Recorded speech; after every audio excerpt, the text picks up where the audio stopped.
For many centuries, mankind has been trying to understand whether we are alone in the universe, and if not, whether we can hope for peaceful communication with any aliens we may come across.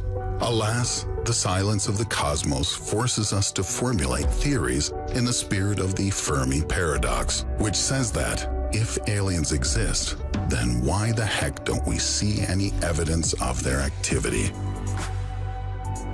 One of the hypotheses that answers this question is quite unusual. The hypothesis that some civilizations have chosen in their entirety to go together into a state of hibernation and wait for better times to wake up, to be born again like the sleeping kings of European myth. And that begs the question, what are they waiting for? Let's discuss. The universe passes through certain stages of development, and different epochs essentially differ from each other by cosmological conditions. For example, when stellar objects become more dispersed, the universe becomes colder. And this, according to the hypothesis under discussion, is necessary for the aliens. Having already reached their technological singularity, they have moved into a digitized state, and the present state of the universe is, for them, well, a little uncomfortable. With a drop in temperature, information processes can proceed much faster and more efficiently. That's why the aliens are hibernating, so as not to waste resources in vain. The results of the study, published in the Journal of the British Interplanetary Society, were unexpected. But futurists, astrobiologists, and experts at the SETI Institute have often discussed that such a new stage of evolution for advanced civilizations, including our human one, can be considered in the transition to a digital form of existence. Such post-biological digital entities that live inside the most powerful supercomputers will require access to powerful and efficient data processing facilities. The authors of the article, Anders Sandberg, Stuart Armstrong, and Milan Cirkovic, remind us that information processes have their place, especially if we are talking about systems whose work directly depends on the temperature of the environment. The potential of the speed of information processes increases with decreasing temperature, and cooling superpower computer systems extracts huge energy costs. So there is the possibility that highly developed civilizations, after calculating resources and spending, will prefer a long sleep to the unreasonable expenses. At present, the temperature of the background radiation of the universe is about 3 degrees Kelvin. It's cold for us, but that's hot for a supercomputer. According to some recent conjecture, after trillions of years, the cosmic background radiation will practically disappear due to the expansion of the universe and the disappearance of most stars. The speed of information processes in such a medium will be 1,030 orders of magnitude higher than now. That's a lot.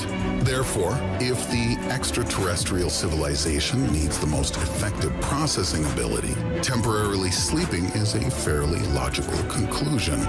It will be possible to do a lot more with less waste in the cold, distant future. Sandberg puts it this way.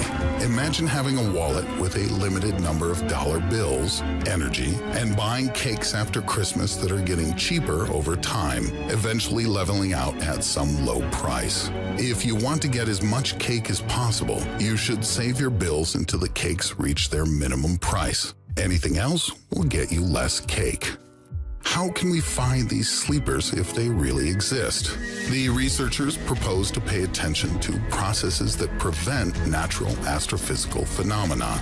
If the evolutionary transition of a star into a black hole is blocked in some way, if the galactic wind loses some of its force and gas in intergalactic space stops coalescing, if there are no collisions of some galaxies where expected, or the expansion of galactic clusters due to the expansion of the universe is hampered in some way. All of these are opportunities to look and ask whether there is anything unusual, anything alien in these areas that slows down the esteemed cosmological processes. There's another, more radical option. Launch a huge number of identical, self-repairing probes into different parts of the universe.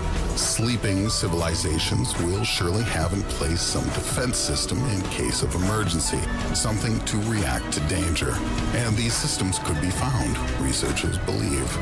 Of course, the hypothesis has critics, including David Brin, an astrophysicist, science fiction writer, and expert at the SETI Institute. He says that a warm universe may not be the most favorable place for digitized creatures, but losing time and opportunities because it's warm is a rather strange and dangerous strategy.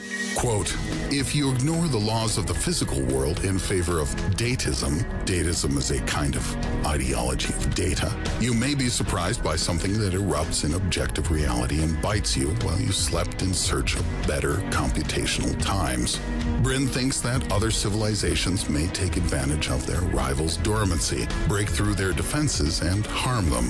The author of the hypothesis is not a fanatic about the whole idea, but he believes that we need to consider the possibility, as such a strategy could become part of our future and a choice we may decide to make.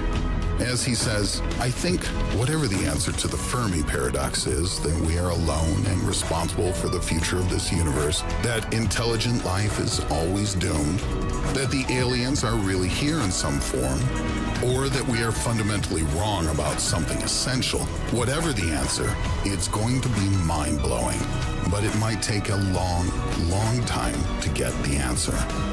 If you have any ideas for future episodes, please leave them in the comments below. The author of the best idea will have their name presented in the video.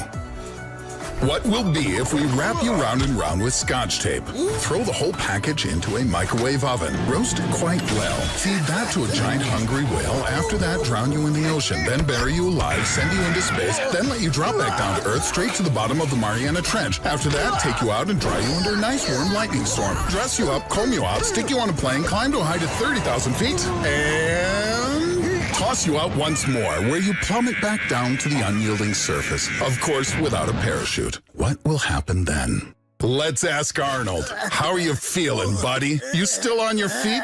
Well then, how about this? There's no time to explain. Just click on the link in the description and watch the first episode in this awesomely great new cartoon series, soon to explode across the entire damn internet. Come on, press the button. You can't resist subscribing to this channel.